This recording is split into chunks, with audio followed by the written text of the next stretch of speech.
Hello everybody and welcome back to another video. I'm SocietySucks and today I'm checking out Obscure Escapes Throughout History in a Nutshell by Blue Jay. No idea what exactly this is going to be about. I'm guessing just a bunch of criminals who escaped from captivity, or maybe a soldier who escaped from enemy territory, that kind of stuff.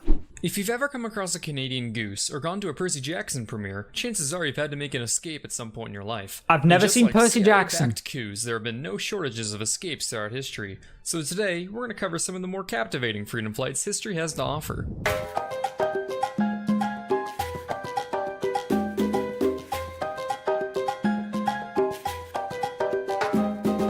Julius Caesar is widely known for being a Roman emperor loved by all, especially his friends. Yeah, but no. Talked about are his more youthful days. Back in the good old days of the Roman Republic, pirates infested the Mediterranean. The Romans left them alone because, while, yes, the swashbucklers terrorized the high seas, they made up for it with all the good things they did. Like selling people. In 75 BCE, yeah, slavery. Cilician pirates captured a 25-year-old Julius Caesar. The pirates told him his ransom was 20 talents of silver. That's nothing. Do you know who I am?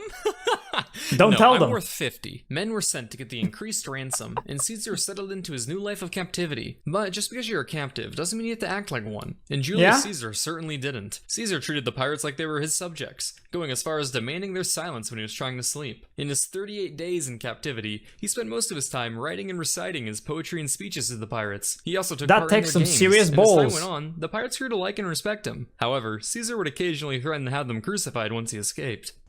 Yahtzee. Oh, I'm gonna crucify the fuck out of you. You Romans have the best That's jokes. not a joke. Joke? Oh yeah. Yeah.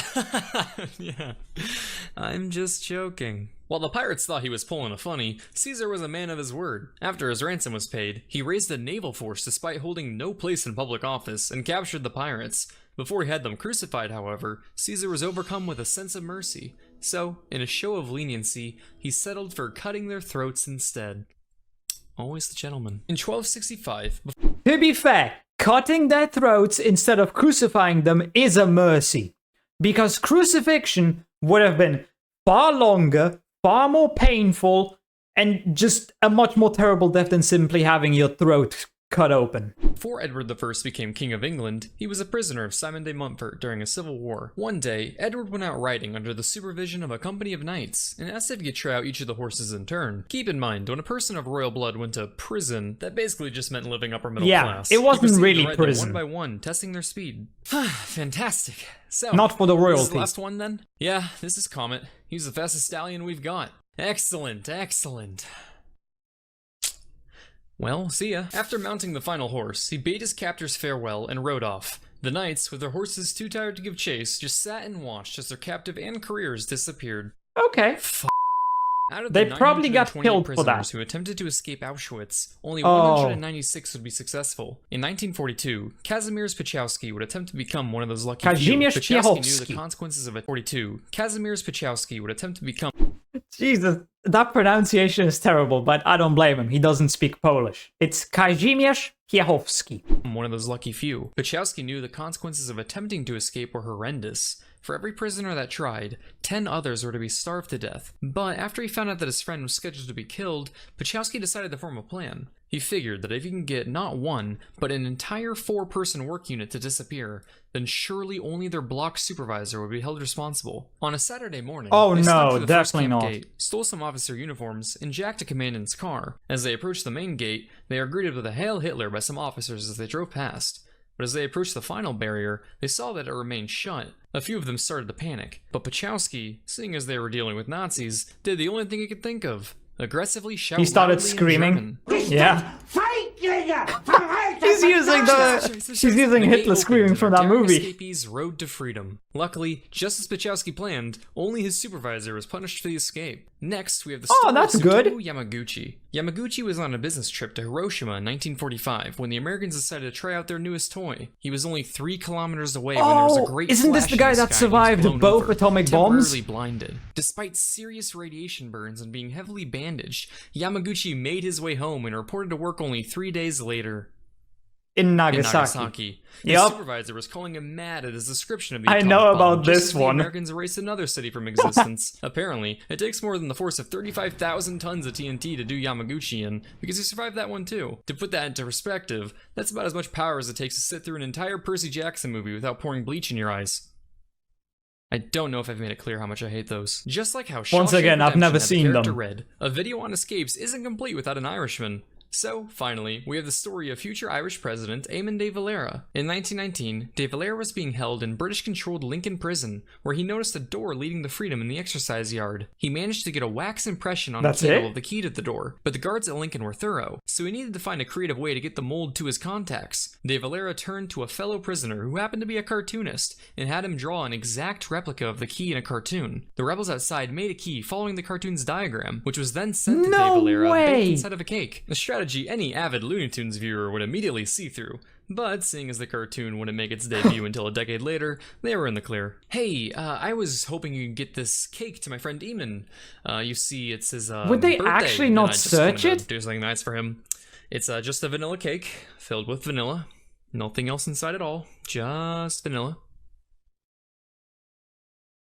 Okay. Okie dokie, I'll get this right to him then. But the key was too small, so they sent a second cartoon a few days later. Hey, so today's Eamon's birthday. Chocolate. I was just hoping you could send this chocolate-filled cake to him. It's filled with just chocolate, by the way. Of course, you know, just get this to him, please. Wait, weren't you just here a few days ago for his birthday? Oh no, you must be mistaken. That was a year ago when I gave him that vanilla-only cake filled with not but vanilla. Oh, well, time flies when you're having fun in prison. I'll deliver this for you. That key didn't work either, so instead of making a third, the rebels just decided to give him the tools to make the key himself. So, today's my friend Demon's birthday, and I've got this fruit cake for him. Hold up. Now, I'm pretty certain you were just here for his birthday. Huh? Oh, did I say today's Eamon's birthday? Why wouldn't they send a different guy? No. I meant to say that today's Eamon's dog's birthday. Yep, yeah, I'm giving him a cake to celebrate his dog's birthday. Just say it's the anniversary of his mother's death or something. Blimey, that's gotta be the sweetest thing I've ever... Say, what's that noise? Oh, that'll be the fruit. It's a fruit cake, and you know how fruit rattles.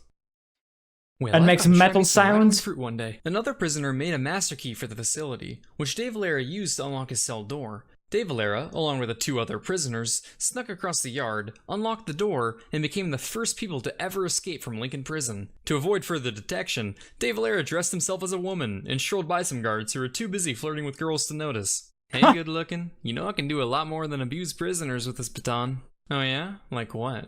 Duh, taxes, fuck, I didn't know I'd get this far. By the time de Valera's absence was noted, he was already miles away in Manchester.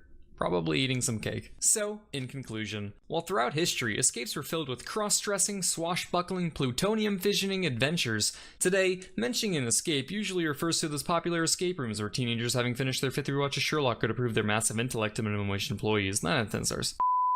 I'll be completely honest, the one with the atomic bombs, that wasn't really an escape. The guy just got very lucky that both bombs didn't kill him. I wouldn't really call that an escape, but whatever. Caesar's technically also wasn't much of an escape, but same thing, just whatever. That last one was nuts though. 2 keys and both didn't work. How do you mess that up?